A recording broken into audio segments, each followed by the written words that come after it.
Looking at the interest rate futures market today, I want to focus on the 5-year note today. The 5-year note, a big mover. We saw some volatility across all of the different durations today, but it's interesting to point out that the 5-year is actually still carrying the lowest yield when you look at the yield curve across all the different durations. So I want to focus on that today. We saw a volatile session today with the 5-year settling right around the 119.06.7 level. We saw a high of 119.13 and a low of 119.05.5. So closing down towards the lower end of the range. And like I pointed out, we had a pretty volatile session today. We had the Fed minutes come out this afternoon, and with that we saw the initial reaction in the 5-year was actually a rally when we saw actually prices go to the highs of the session. However, as the market digested some of the news coming through those Fed minutes and started to interpolate them, we saw some selling pressure, and we saw the 5-year push back down towards the low end of the range, a level that it had not attained since earlier this morning. So we saw some selling pressure in that space, pushing yields up for the day, but still, when you look at the yield curve, the 5-year still holding the lowest yields.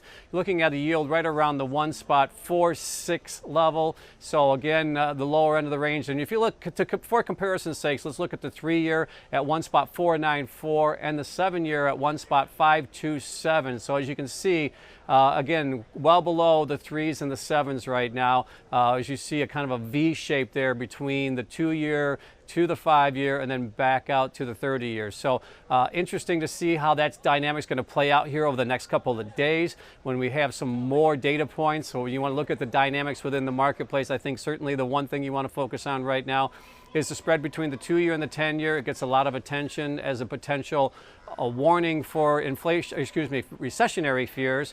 We did see that narrow after the Fed announcement today, narrowing down to below 1 basis point. So again, basically flat between the 2-year and the 10-year yield spread.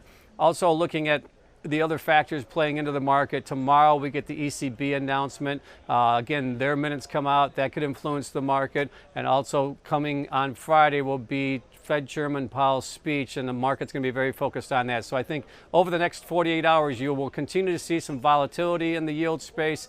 Interesting to point out, though, as we do move through this volatile session these next 3 days, you're also seeing rolling of positions now. We're seeing rolling of September positions into December positions across all the different durations as well. So you're seeing activity definitely pick up on those December futures as we move through this cycle.